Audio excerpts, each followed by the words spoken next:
Welcome to another episode of How to Adult with Travis Walker. Today's episode is with a really good friend of mine. He is an incredible visionary. He's innovative. His name is Trey Cobb.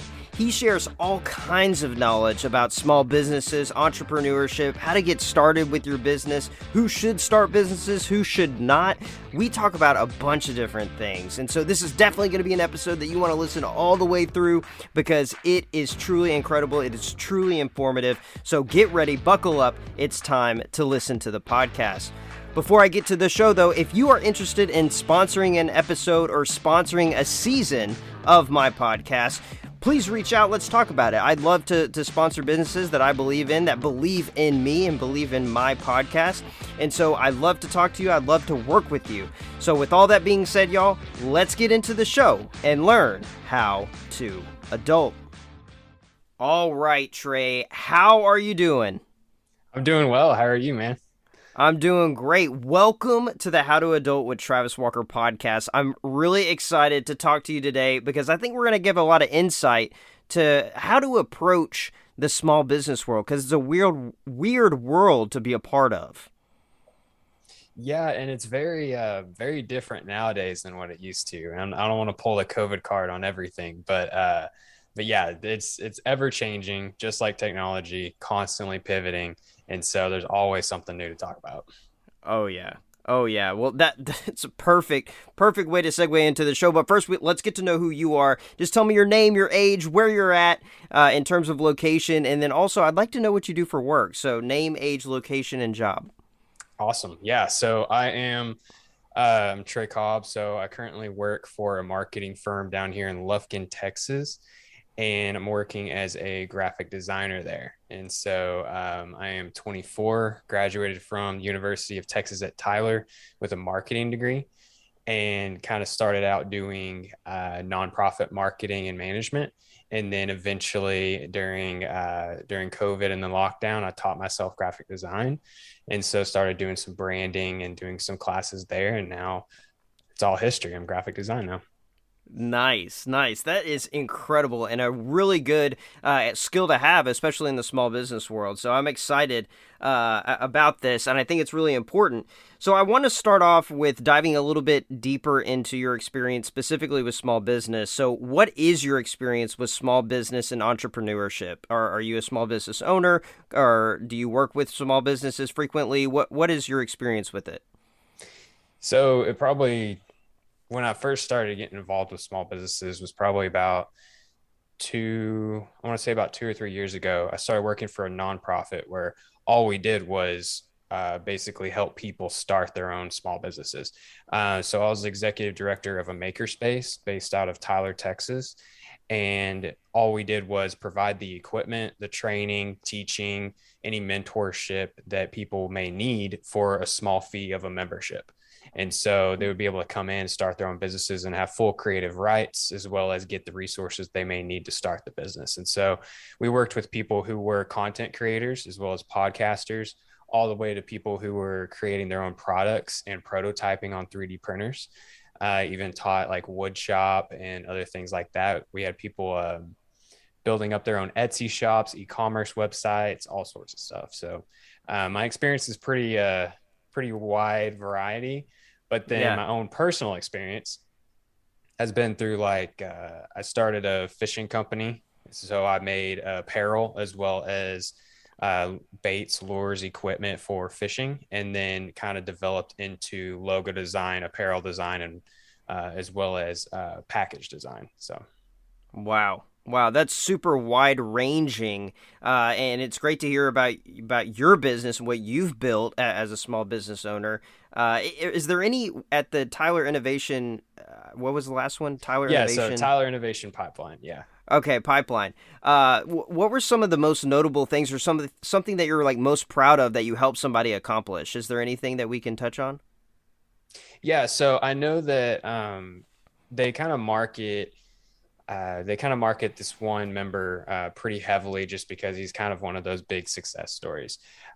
So he developed a product. He worked in the medical field for a while starting out, and he developed a product to where he started to notice a lot of the nurses in the hospitals were needing to open up the blister packaging. So if you ever open up like a package of like Advil, Tylenol, something like that, the blister Yeah. packaging can sometimes be pretty annoying to open.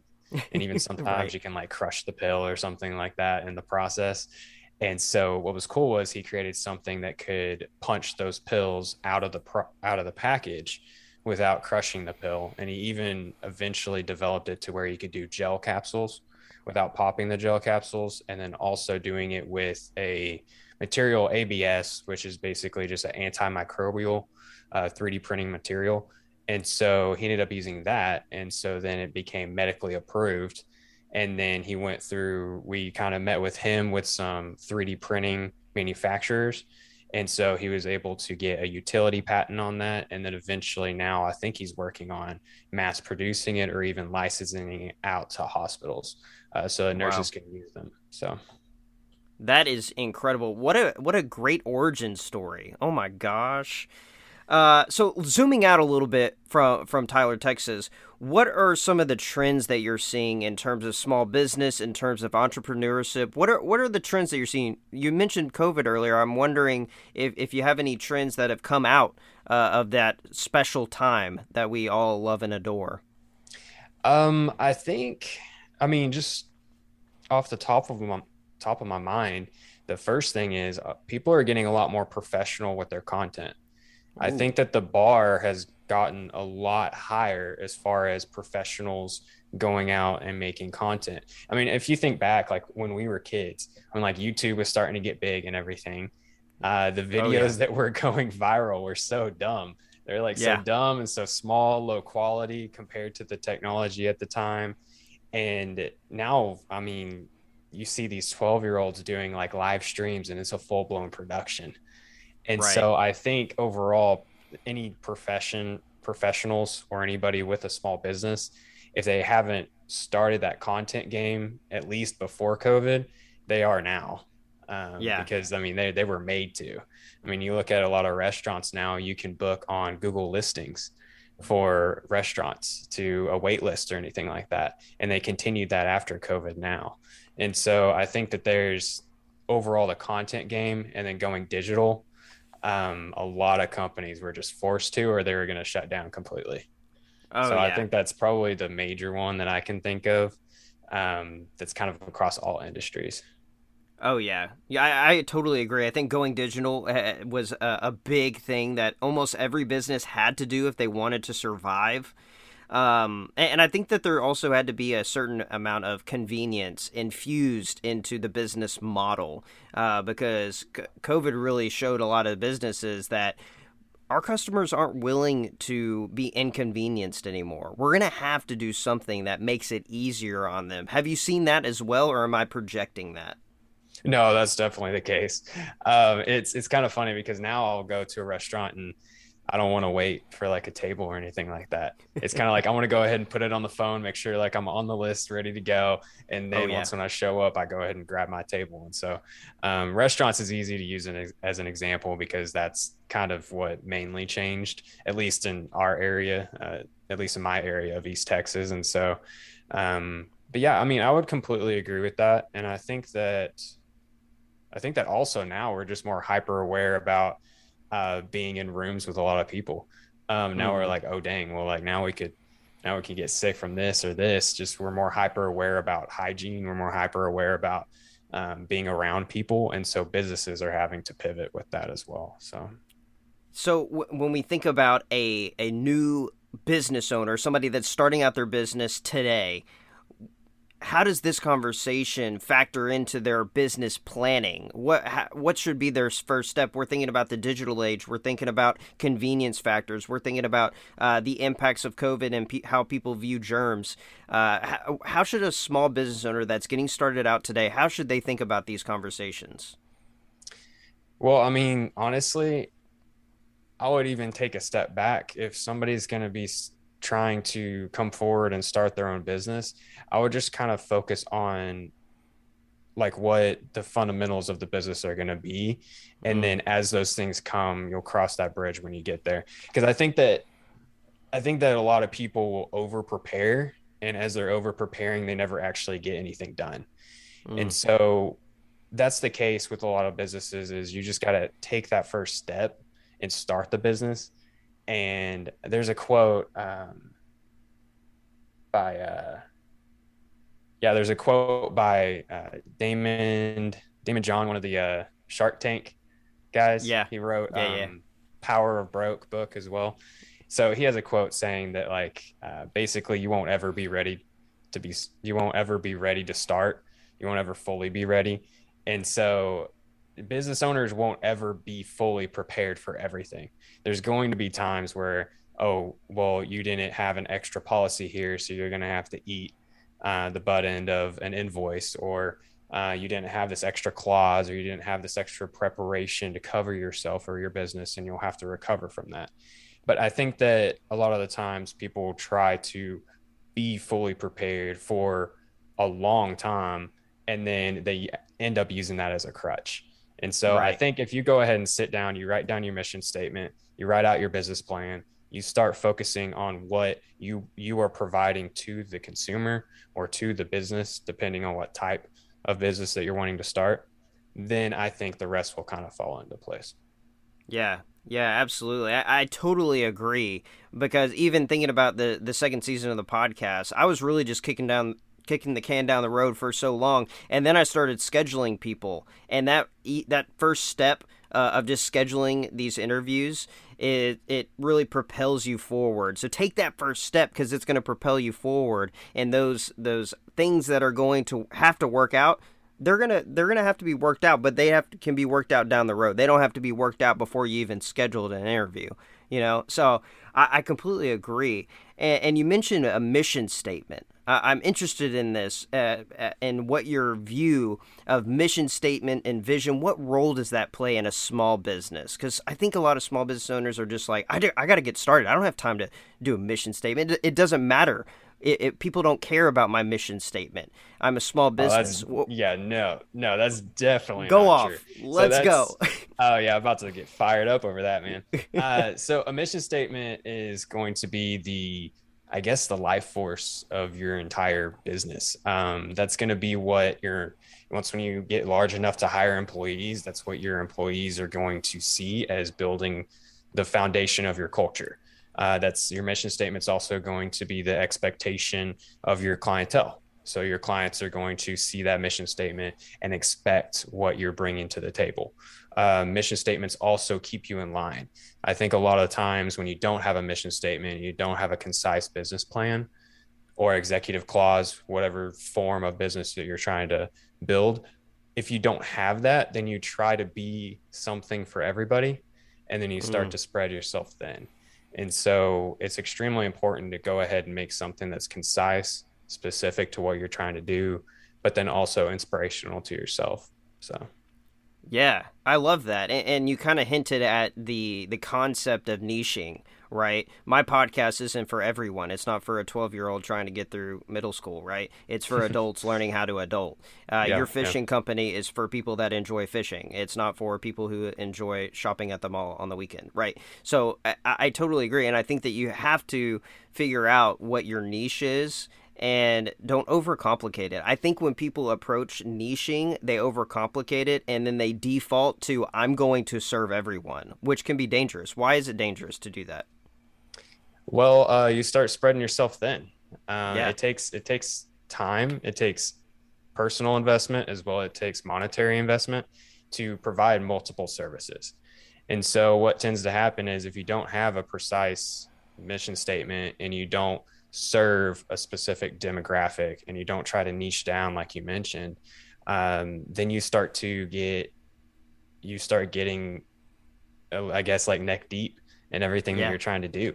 It's literally that simple. It's just like you can't physically do more than what you can do. And so I think a lot of the times small business owners are like, okay, like I'm gonna try to bring up an example here. So when I was doing overland fishing, one of the things was I was creating baits, just like normal, like lures, like plastic worms, things like that.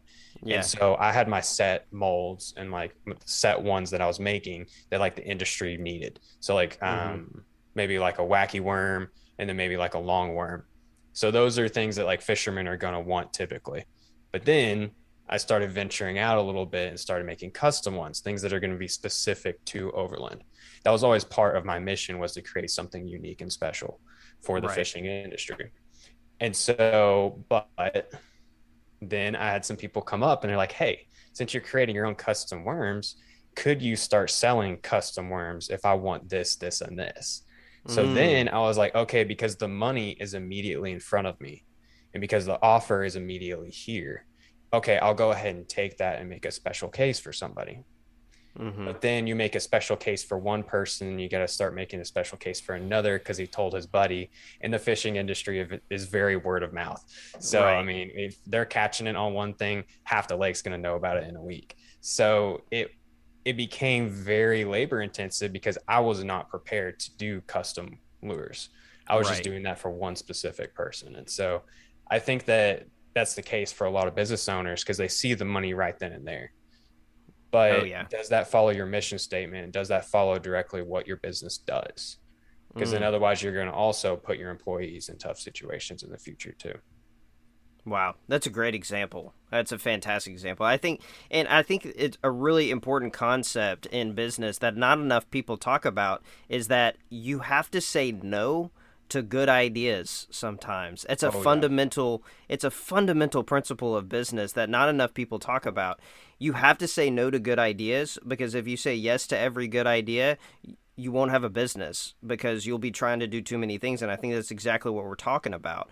So know who you are, know what you produce, and be confident in that. I think that's really important. So we're having a great conversation here, and I want to push forward by asking, why is starting a business so hard? Is it actually a hard action to do, or do people make it difficult and it's actually a very easy concept? What do you think on that? So I'm not trying to dodge the question by saying I think it's a little bit of both, but Yeah. I'm gonna give examples for both. So I do think starting a business is hard. And I think that our generation has kind of been told that like starting a business is like the thing to do. And like you need to be an entrepreneur, you need to have something of your own. And I'm gonna be quite honest, I don't think everybody's built to own a business. I mean, there have Go been off. times where I've sit down and looked and like, I don't even know if I am the person that needs to own my own business type of thing. And Right. so it's kind of takes a lot of self-reflection and trying to figure out if that's actually what you need to do because there's nothing wrong working for somebody else. Mm-hmm. Like there's nothing wrong with working in another company, working your way up, or jumping around to different companies and learning new things. Like there's nothing wrong with that. But I Yeah. think once when it comes down to starting the business, it has a lot of dedication to follow through with it. And Mm. you're not going to get immediate return. So you're going to have to set up maybe 6 to 8 months worth of expenses.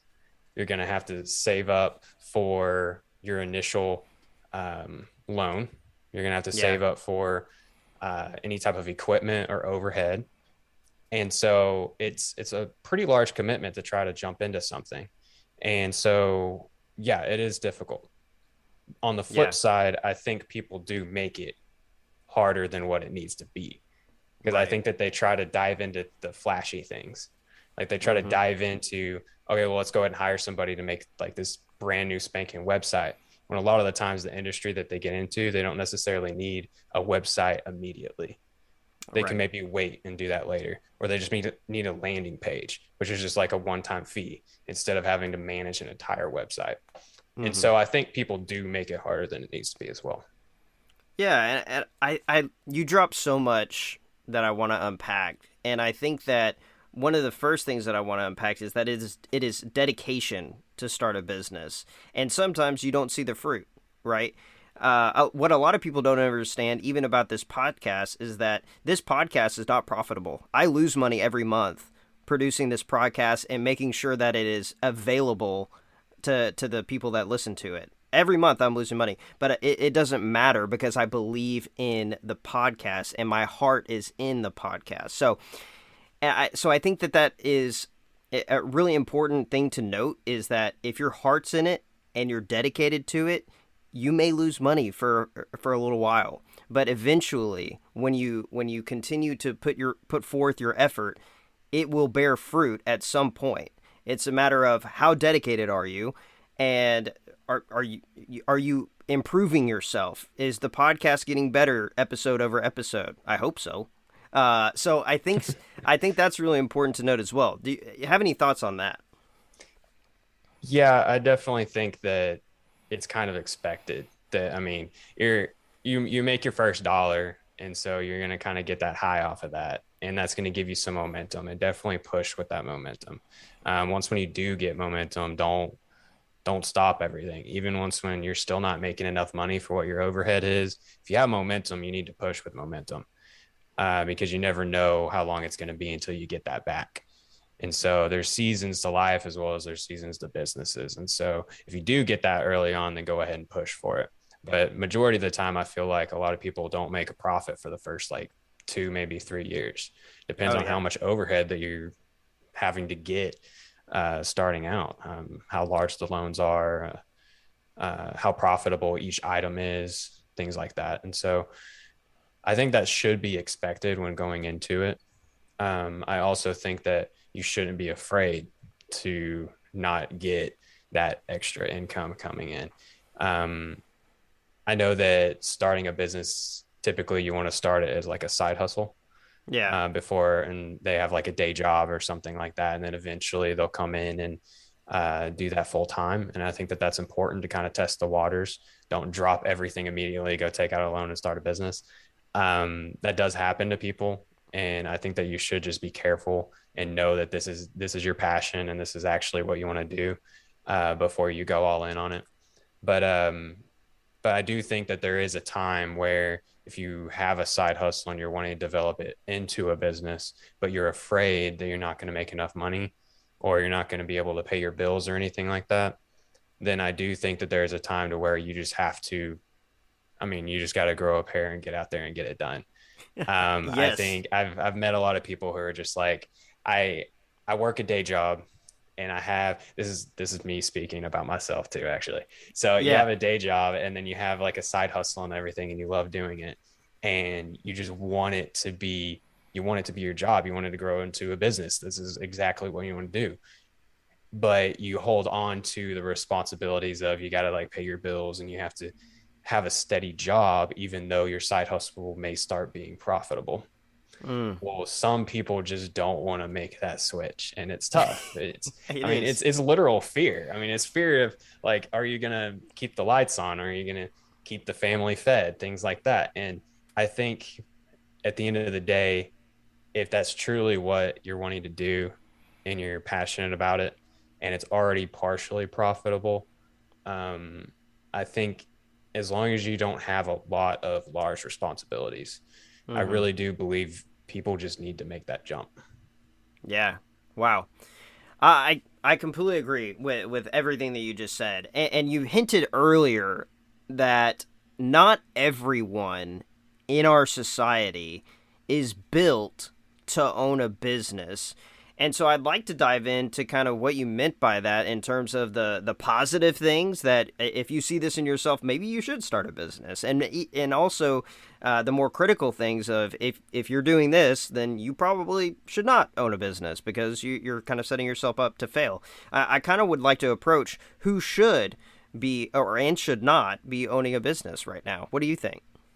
So I'm gonna throw in a couple of names of some people that are just in pop culture and business leaders today that I've kind of learned from. There's one quote by Elon Musk, and it's saying if he was doing an interview, kind of like a panel at a convention, and so they were talking about how one of the major questions that Elon always gets asked is how do you look for inspiration? How do you look for motivation daily when you own your own business and to keep that vision alive?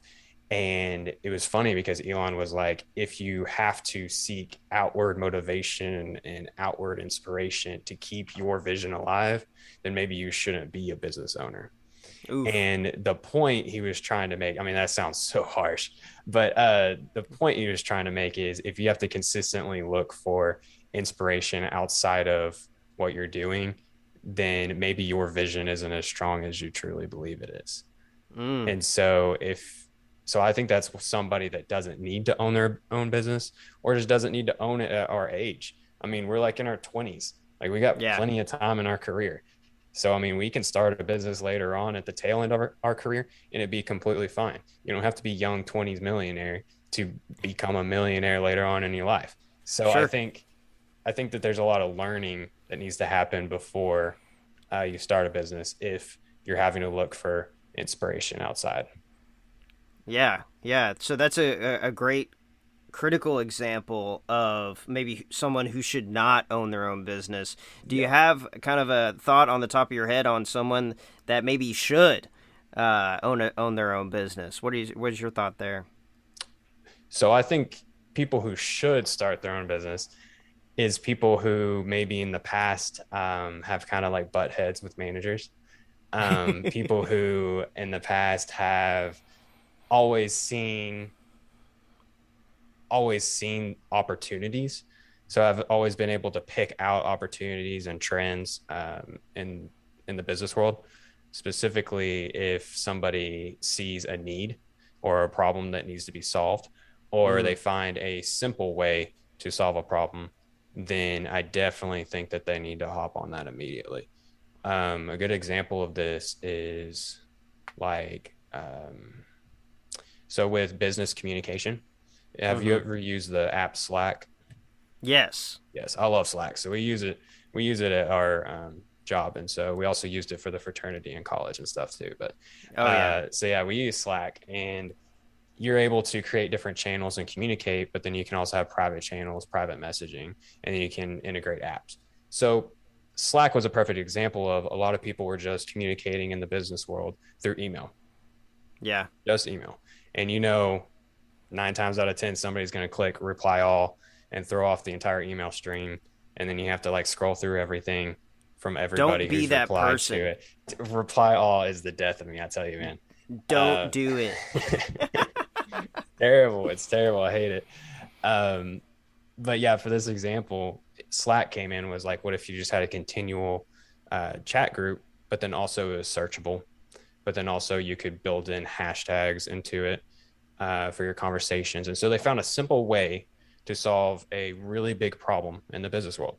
And so if Right. you know you can solve a problem, then that's instantly a business right then and there. If you can solve a problem simply.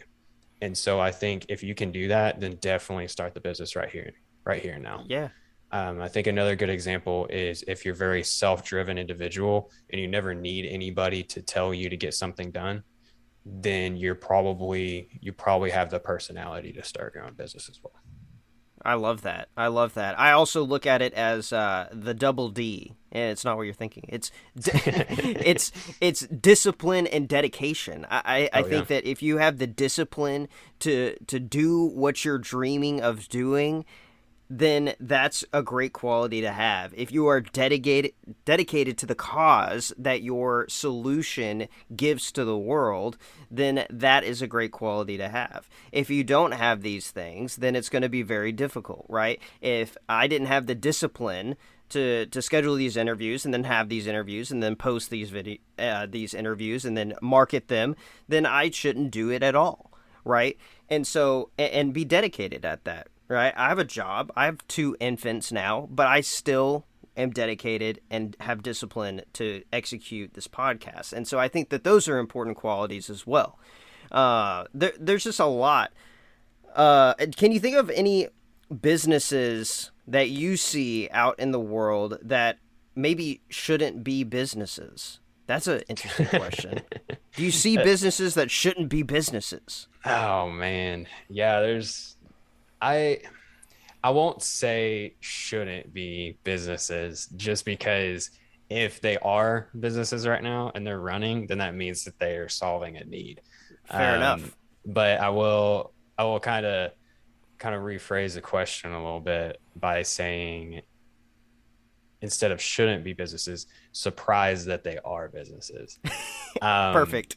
And so I think that's just with the development of technology and stuff, the example I'm about to bring up. But um, I do think I I don't know how like hotels are still in business, and this may be controversial, but I the way that the way that hotels run themselves is just mind blowing to me. Right. So you come in and you book a room, right? And 9 times out of 10, you got to go either through the hotel and get a price. And then if you don't book it then and you come back and go through the hotel again, the price is different. Yeah. Or like you go through something like Expedia or like travel agencies, things like that. The hotel price is different per person, per company. Doesn't even matter. It's always different. But Right. then if it's this book it, it's the same room. It'll be like the same room across all platforms. So I don't understand how hotels are still able to run that way with all of the price differences that they have and how they're able to just change it willy-nilly and not even Yeah. worry about it at all. And so with companies like Airbnb and Verbo coming out, I don't understand how hotels are still able to keep up to date with all of that, except through maybe travel agencies, and price cutting is the only other thing I can really think of. But another one that I think will be eventually either having to adapt or just completely, uh, I guess, the whole industry being wiped out, but is banks. Ooh. So you look at like any type of FDIC approved bank, like Bank of America, Regions is in our area, things like that. Yeah. I mean, you try to get anything done with them, it takes like 3 to 5 days, Right. or Too like slow. you too slow, way too slow, or like wire transfers taking up to like 5 business days sometimes, Mm. depending on how much money you have in your account when you do it. And so I think there's other companies, there's online banks. I'm not going to throw out any names because I don't want to recommend any to anybody, but Yeah. I know that there's a lot of online banks nowadays that, I mean, you can get the money instantly. Right. So I bank with Bank of America, and so they have tied in Zelle, and so you're able to just transfer money immediately, no extra fees, anything like that. And those businesses, I feel like, are going to eventually break out and destroy banks. But I don't know necessarily shouldn't be a business, but I think that some that I'm just very surprised that still are. Those They've are a got couple some of work to examples. do. They definitely do. They got some work to do. Otherwise, yeah, it's going to hit the fan. So, That's totally fair, man. And I didn't even think about that. This is so thought provoking for me because, like, hotels, like their parking lots are always like almost empty. Like I don't understand. yep. And then the difficulty of banks that's totally true. So what do you think stops people from starting businesses? Going back to the individual, what is stopping people from following their dreams, from pushing their product to producing their content? What's stopping people from doing those things? Fear of failure. Mm, I think is yeah. probably the biggest one. This is something I struggle with myself. And so that's why I'm able to say that I feel like a lot of business owners struggle with that, or potential business owners. And so I think a lot of people also just worry too much about what other people think about the business that you're starting. Oh yeah. Comes down to just public perception at that point. Is this a lucrative business? Is this a profitable business? Is this in a sexy industry, like something that's like tech, or is this something that like is a product that's going to be super cool, or like apparel or like streetwear or something like that? Or is this something like that's going to solve a back end problem that most people don't even really notice or look to?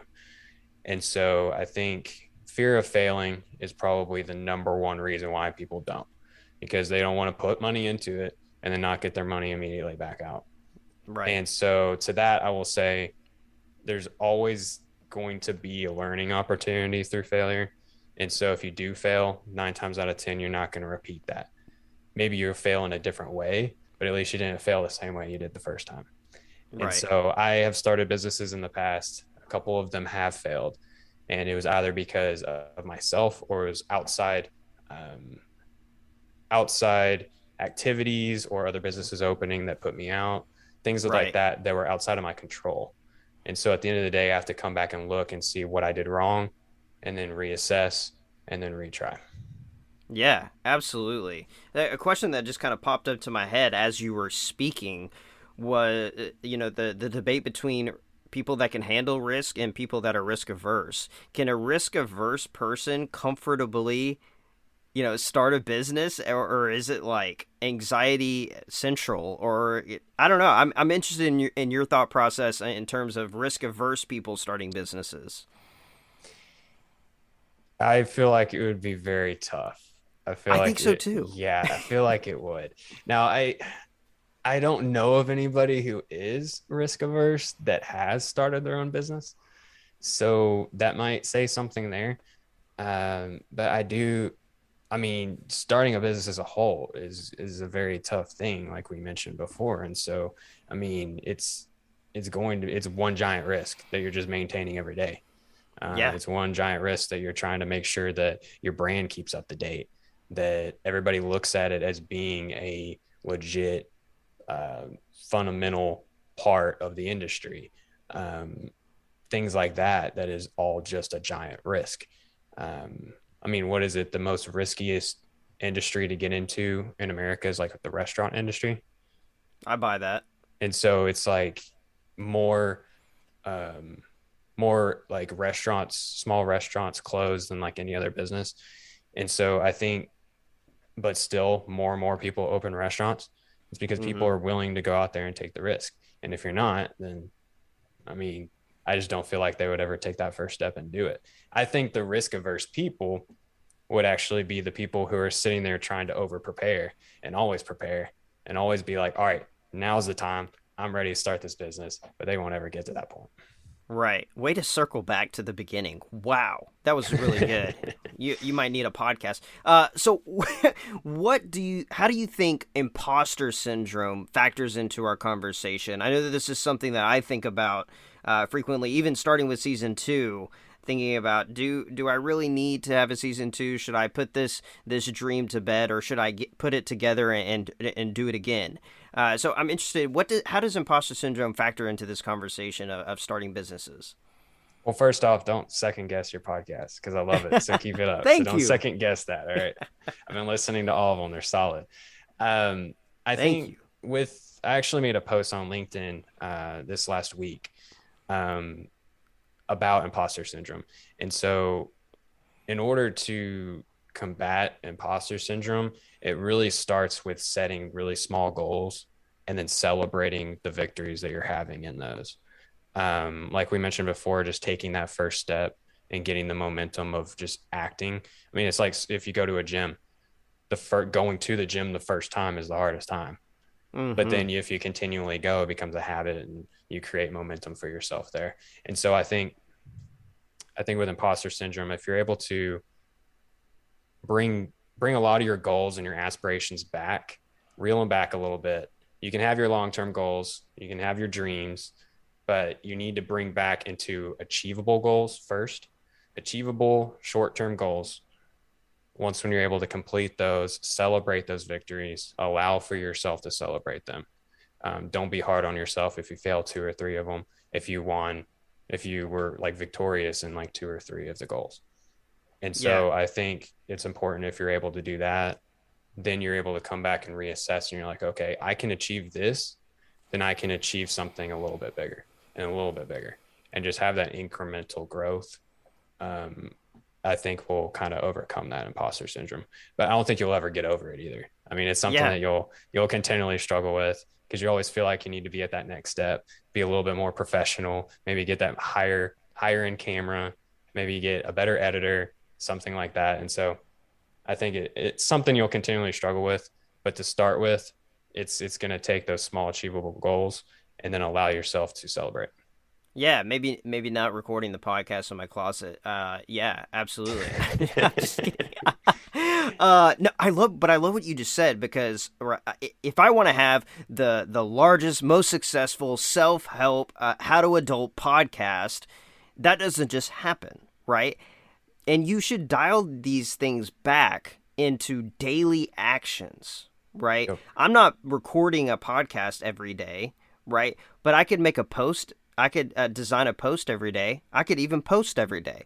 What is that one thing that you can do for your business each day that's going to take you toward that big overarching goal? So I Exactly. love that you're dialing it back to smaller, and I'm going to dial it back all the way to daily, because there's something that you can do for your business every day.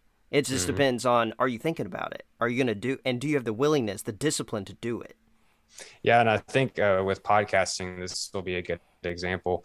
I'm big on like consuming content. Like I will consume so much content on the daily just because I like to see what everybody's doing. I like to see how these other podcasts that I follow are growing and things like that. And so let's look at maybe let's look at the world's most known podcast, Joe Rogan's Experience. So you look at Right. Joe Rogan's podcast, and then you look at How to Adult podcast. There's a lot of gaps there, right? And There's large so, gaps. yeah, I mean, Joe Rogan isn't necessarily recording in his closet, but there's nothing Right. wrong. But then here's where imposter syndrome comes in. But there's nothing wrong with recording in your closet at this stage in your podcast. Right. And so what's that incremental step next is maybe it's not going to be going out and buying $2,000 worth of equipment. It's not going to be going out and building your own studio or moving to California or moving to Texas, wherever Joe has moved in between those. But it's not those large things that you eventually want to get to. It's going to be that small thing of maybe, okay, maybe I will pay for sponsored ads. Maybe I will add video into the podcast, even if it's off of a phone. At least you added another thing to the business that wasn't necessarily there before. Wow. Yeah, I think that's a great way to think about it, and I think that it also makes me look at businesses in the terms of life, right? My podcast is very much so in the infancy to toddler range. Joe Rogan's is like at his prime, 40s, 50s. That's a more mature podcast, right? And I think that if you look at your business and that life trajectory, that life progress, and really understand and know where you're at in that progress, I think that may help you with that imposter syndrome of, yeah, what maybe people aren't going this way, but I'm still an infant in terms of where I'm gonna go. I don't know. What do you think about that?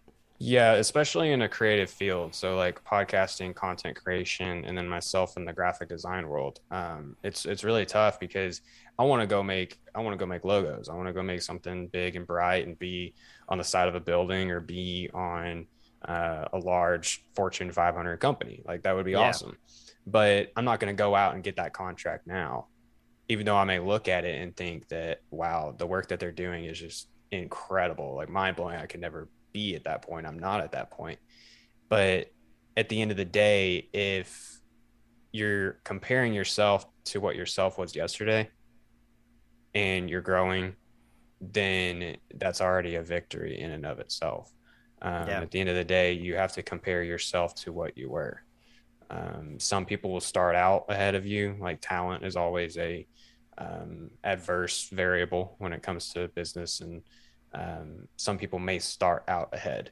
But what it's going to come down to is the things that you can control, which is your work ethic, your Mm-hmm. consistency, how you hold yourself in front of people, how you speak. Are you sitting there and moving forward with learning new things, or are you allowing yourself to watch Netflix at night, or you're allowing yourself to consume somebody else's content instead of making your own content?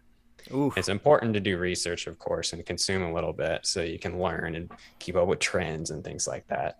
But at the same time, there's a balance as you got to give yourself enough time to learn and grow. And it's not going to be overnight success. Like that rarely ever happens. Right. Right. I totally agree. I think you just dropped incredible knowledge. So I'm interested in you specifically right now.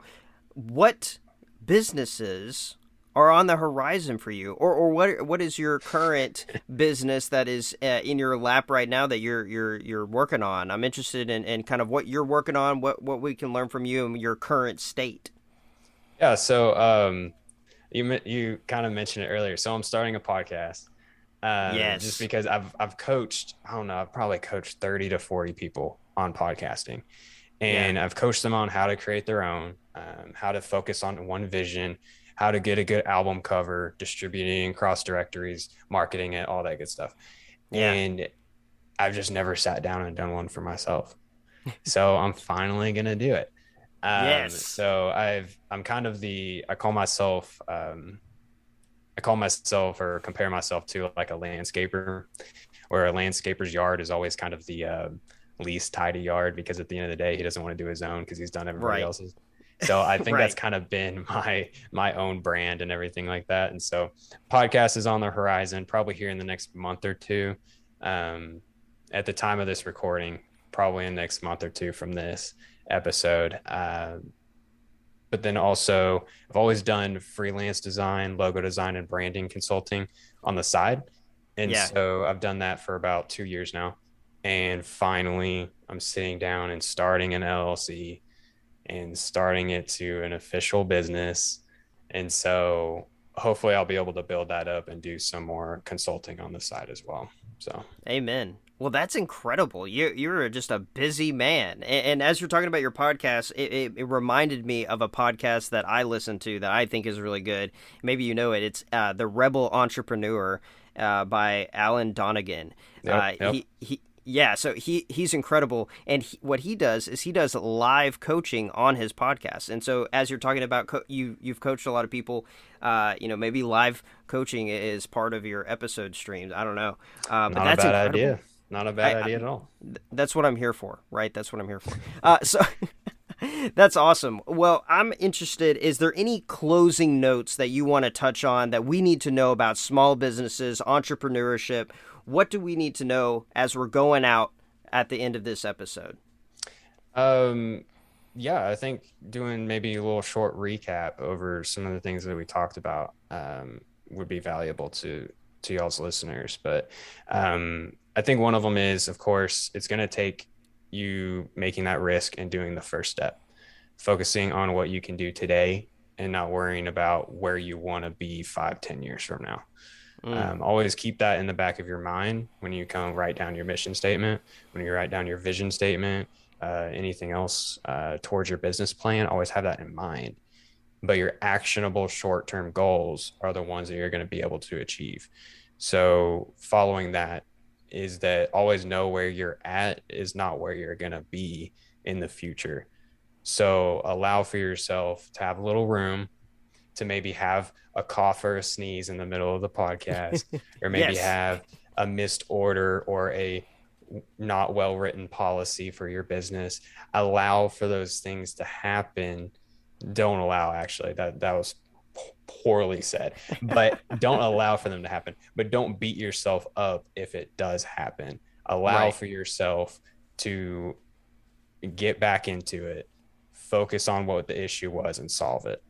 And as long as you do that, I feel like you will be able to keep imposter syndrome at bay. And I feel like you'll be able to incrementally grow yourself as well as the business that you're starting. Amen. Amen. Oh my gosh, so good.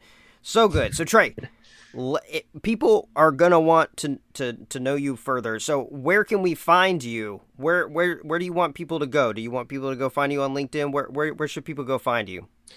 So I'm typically on LinkedIn. That's kind of my home right now. Yeah. So if you want to look me up on LinkedIn, it's just Trey Cobb 3. If you want to put in the actual link for it. But then also I'm pretty not popular. I'm pretty Prevalent. present. Yeah, prevalent or present on Instagram. And so you can look up me on there if it's Trey from Tyler on there. And so those are probably the two platforms I'm on most. And then who knows, maybe in a month or two, there may be a podcast out there under my name and I'll be sharing it on those platforms anyway. So Absolutely, absolutely. So you need to go follow Trey. He shares amazing stuff. He's obviously got a lot of knowledge that he shared with us today. Also, go follow the podcast at How to Adult TW. That's a great place to be. And if you're listening to this podcast and you want to sponsor an episode, if you want to sponsor the season, reach out. Let's talk about it. Let's make this work. And we're going to have the best day ever, as always. That's what we do. So with all that being said, y'all, we just learned how to adult. Let's get out of here.